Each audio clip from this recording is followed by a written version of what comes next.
Okay, we are loaded. We are locked and loaded. We're ready to travel tomorrow. We just put the camper onto the truck. It went very well. We're getting much better at it. So that's a good thing. So yeah, we'll be traveling tomorrow.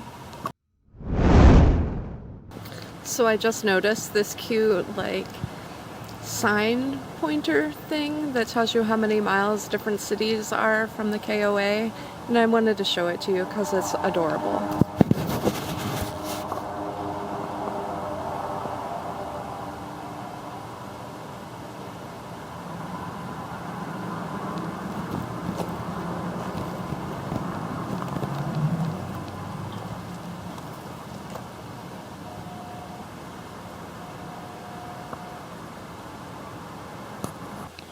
Hello. Well, the camper is loaded for us to travel tomorrow, so since the hard work is done, I thought I would start a new book. It is called Then She Vanished by T. Jefferson Parker, and this is what the back cover says. Private investigator Roland Ford has taken a job for a rising politician, Dalton Strait. Strait is contending with unexplained bombings of government buildings, but that is not why he hired Ford. Strait's wife, Natalie, has gone missing, leaving behind a cryptic plea for help. As Ford digs into the details of a troubled marriage, Natalie's disappearance becomes more and more complicated. Meanwhile, the bombings in the city intensify, with the mysterious group known only as the Chaos Committee claiming responsibility. Ford soon learns that the attacks may be connected to the case he's on, and suddenly his hunt for a missing woman might decide the fate of an entire city. So that sounds engrossing, and I am looking forward to just diving into this. I just had a snack. I had pepperoni and cheese and crackers, which is kind of our standby snack in the middle of the day. It just gets you enough to let you feel satisfied until it's time to think about supper. Okay, well, I'm gonna start reading. I will see you later. And off we go on our journey. It's about 2 hours from Stark, Florida to Perry, Florida, from one KOA to another KOA. It was a beautiful drive, a little bit overcast, and it stayed overcast all day. But you know what? That's fine. Not every day can be sunny and perfect, and sometimes the sun can be a little bit too much.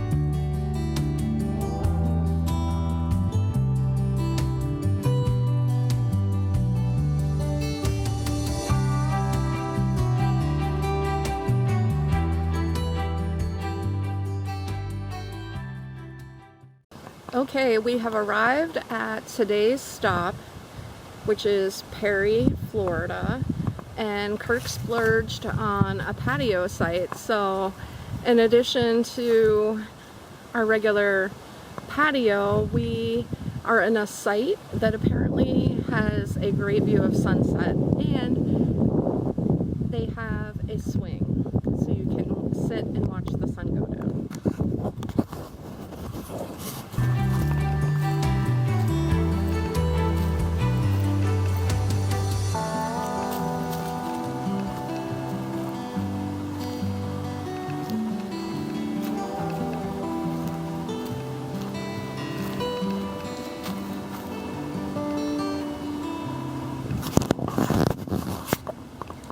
So it's a pretty sweet setup.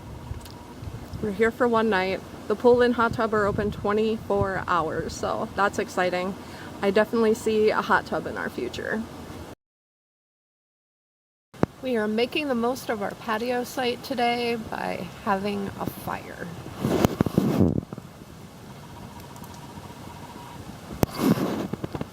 Very cozy, very nice. We're going to the hot tub later. This cat just kind of hung out near the KOA store, and this is the first KOA store we've ever seen that sells cigars. And we were both pretty stoked about that. They were good cigars, they were reasonably priced, and we were totally digging it. We traveled then to Carabel, Florida, and we are nestled right on the Gulf of Mexico. We have a waterfront site.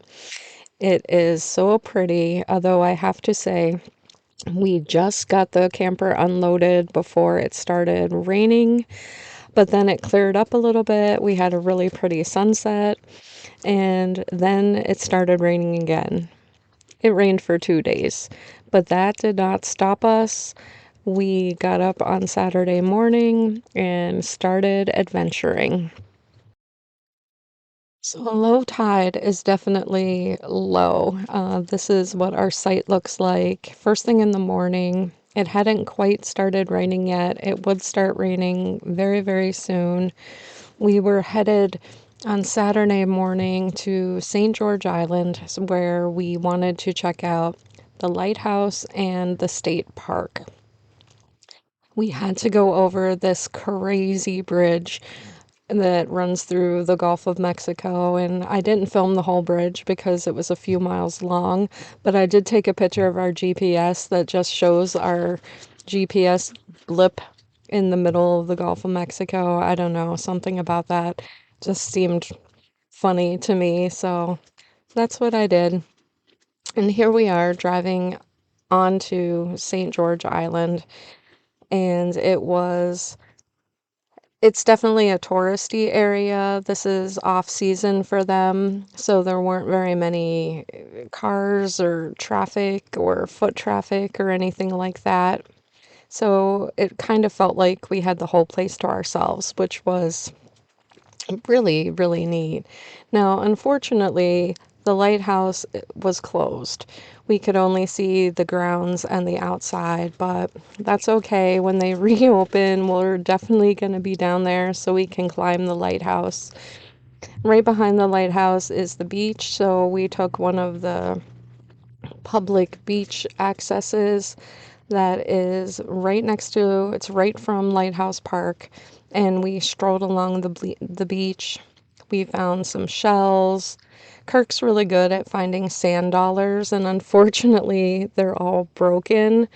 But it was pretty cool to see the different things that come up on the beach and just being on the beach. And as I said, the town is pretty deserted. There was not a single person on the beach beside the two of us. So that was pretty cool. It just felt like being on our own private island.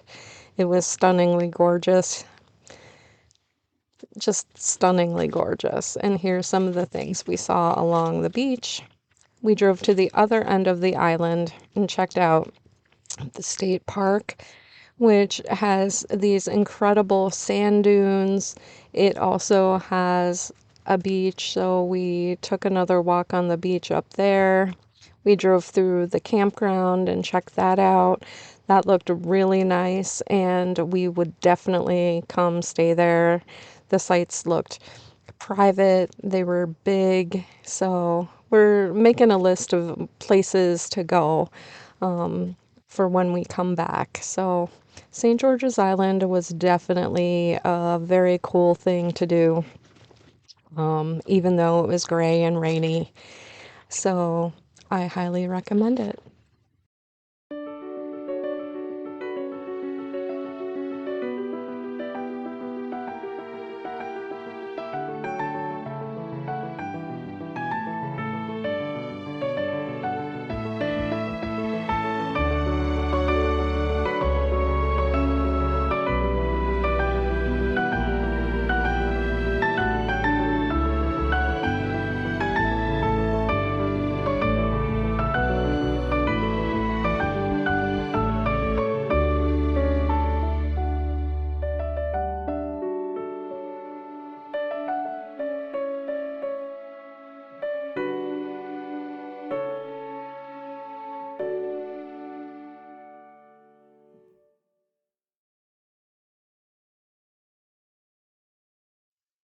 We then traveled to the Crooked River Lighthouse, where we climbed to the top and were treated with a stunning view of the Gulf. They had their Fresnel lens on display, which was lovely to look at. It's just, with all the prisms, I just find them to be so pretty. Dinner afterwards was at a place just a few miles from the KOA. Kirk had a grouper sandwich and I had a grilled cheese. It was so good. The following morning was really raining. We got up and had breakfast and traveled to the St. Mark's um, National Wildlife Refuge. And this place was stunningly gorgeous. And I know I say that all the time, but I think with the rain and the gray skies and some places are just made more beautiful by that type of weather. The refuge had lots of hiking trails and little places that you could pull off so that you could watch for the different birds and other species that live there. We also visited the St. Mark's Lighthouse. This lighthouse was not available to go to the top of, but we took some photos around and from the outside. I hope you enjoyed spending this week with me. If you did, come back next week as I live my life in a lance.